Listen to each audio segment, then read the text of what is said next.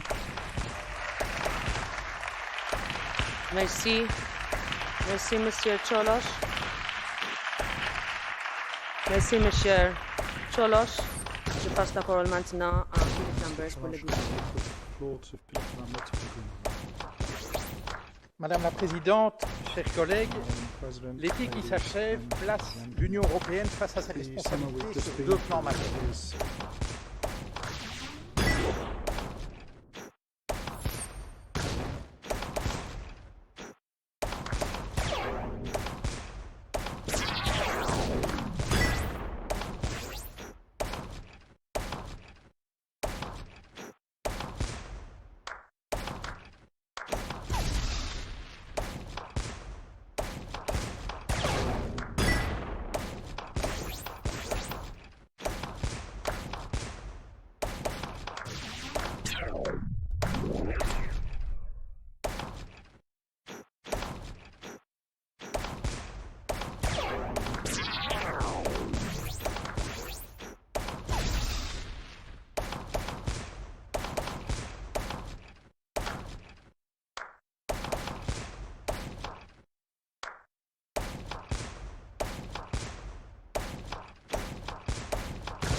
Zuma!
Zuma!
Zuma! Zombie!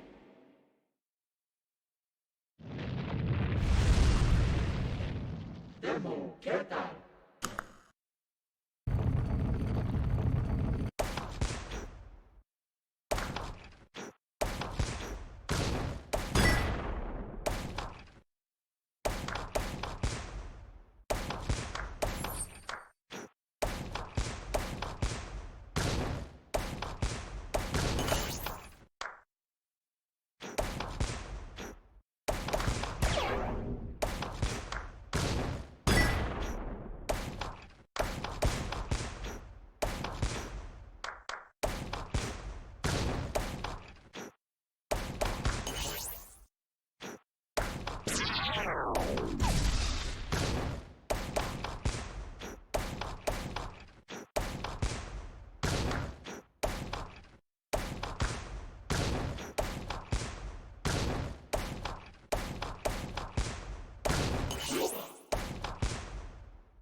Zuma!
Zuma!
Zuma!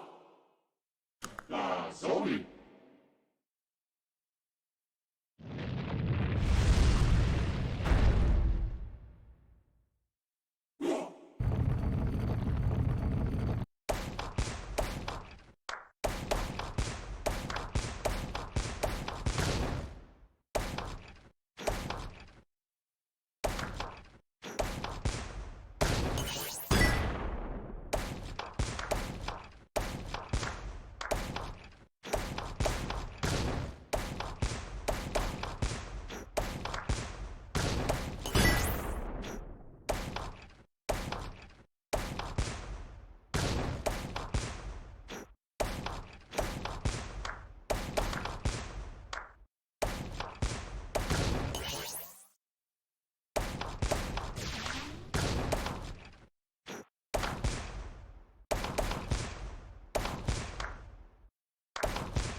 Zuma.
Zuma.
Fica Zuma!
Zuma!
Zuma! La Zombie!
Zuma!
Zuma!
Inka Zuma!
Inka Zuma!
Demo, ¿qué tal?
Demo, ¿qué tal?